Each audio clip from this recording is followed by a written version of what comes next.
El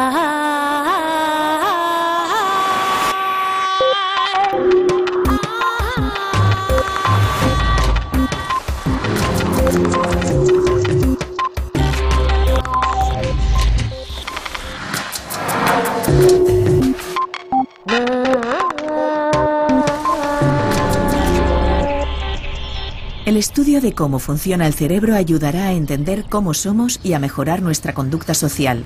Carlos Belmonte.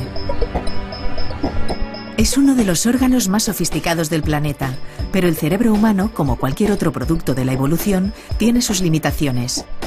Conocerlas es el gran reto de la neurociencia de hoy, y es lo que va a permitir, paradójicamente, una drástica revolución de nuestra sociedad.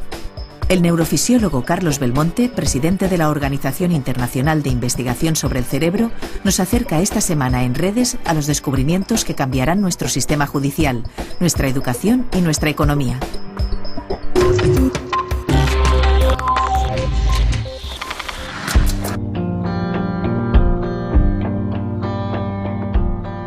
Estamos en la Llotja de Mar. Es la antigua lonja. Durante siglos se vendía pescado aquí y después fue bolsa antes de que nos diera cobijo para hacer nuestra entrevista, Carlos, nuestra reflexión conjunta, no tanto sobre, como hemos hecho tantas veces, sobre el pasado del cerebro y sus patologías y sus tropelías a veces, ¿no? Como para hablar un poco del futuro. Lo que quiero preguntarte, porque eres el gran experto en estas cuestiones, lo que me gustaría es que habláramos un poco, que reflexionáramos sobre el impacto social de la nueva, llamémosla, neurociencia. Yo te he oído mencionar y te he leído que uno de los espacios más afectados va a ser el de la administración de justicia, en el sentido de que estamos aprendiendo determinadas cosas del cerebro que nos llevan a no fiarnos en absoluto del testimonio de un testigo que en un juicio se supone que tiene que hacer, decidir en un sentido o en otro la justicia, ¿no? ¿Qué hay de esto? Yo estoy de acuerdo, creo que el cambio va a ser, casi diría que dramático. Yo creo que la justicia del futuro se tiene que orientar no a castigar al que ha actuado de una determinada manera porque ha actuado de esa manera que se considera mala socialmente, sino a entender cuál es el problema que determina esa conducta en términos biológicos, en términos de funcionamiento cerebral, y saber si es reversible o no. Si se puede arreglar, se arregla. Si tenemos las herramientas para modificarla, pues se arregla. Y si no, pues habrá que aislarlos, pero no nos venguemos de ellos. En los Estados Unidos se estima que cada año se condenan a 4.250 personas por error en la identificación de los testigos. No es mala fe. Los testigos son sinceros, pero su cerebro se ha contaminado con semillas de pensamientos ajenos. Debido al estrés del ataque, la víctima puede presentar problemas para recordar lo que ha pasado y además el cerebro tiende a rellenar huecos de los que no tiene información con razonamientos posibles. Nuestra memoria también puede verse influenciada por las sugerencias y las preguntas guiadas de los interrogatorios, asumiendo hechos no ocurridos como ciertos. Algo que ya demostró la investigadora Elizabeth Loftus con un famoso experimento. Con información aportada por familiares, se mostró por escrito a los participantes 3 sucesos que habían tenido lugar en su vida, junto a otro que nunca les había sucedido: perderse en un centro comercial cuando tenían 5 años.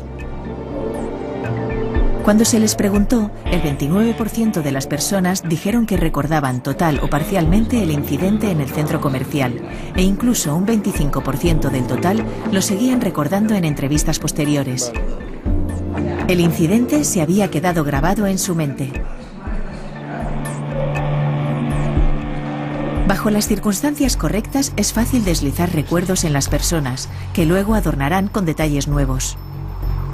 No debe asombrarnos porque, en realidad, ¿quién no ha manipulado alguna vez a alguien cercano dejando que la idea introducida la hagan suya o haciéndoles dudar de su veracidad? He visto hace poco una cifra que me ha alarmado. Un 30% de los internos en cárceles, en las prisiones en Estados Unidos, resulta que son psicópatas, en el sentido de que tienen alguna alteración en la órbita frontal, ¿no? Sí. ¿Es cierto eso? Absolutamente, ese es el problema y probablemente estamos afinando poco. Es decir, son personas que por razones diversas que podemos comentar, el desarrollo de su corteza orbitofrontal en particular, del lóbulo frontal, de las áreas del cerebro que se encargan de la empatía, de la valoración de nuestras conductas, de la inhibición de nuestras conductas, etcétera, están mal.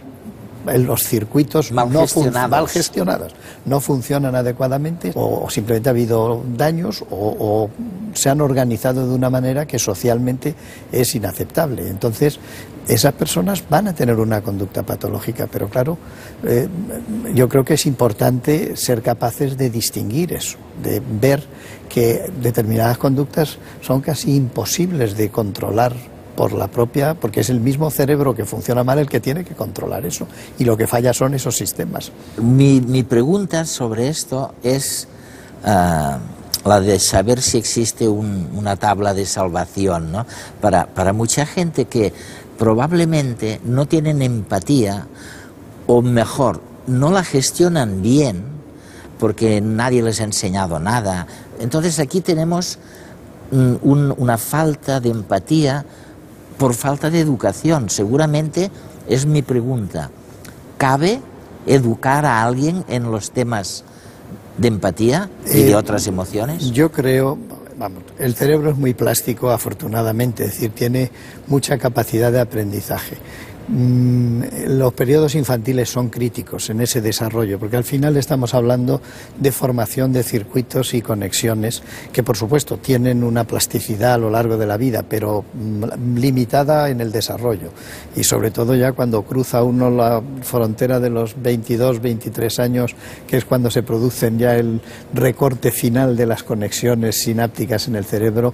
A partir de ahí, circuitos con una base emocional profunda y que son muy primarios en nuestro desarrollo del cerebro, y por tanto son muy dependientes genéticamente, es decir, están muy preimpresos. ¿Me estás diciendo que a los 25 años, más o menos, termina la fabricación de este...? Hombre, tanto como terminar no, pero en gran medida los grandes trazos pero en fin... Bueno, esto es importantísimo, ¿eh? Bueno, lo que pasa es que tampoco hay, como todo, no hay que ser muy drástico. Por ejemplo, una de las cosas que se ha visto es que en esa interpretación de las caras, de la empatía, aumenta con la edad, o sea que a medida que uno se va haciendo mayor lo hace mejor.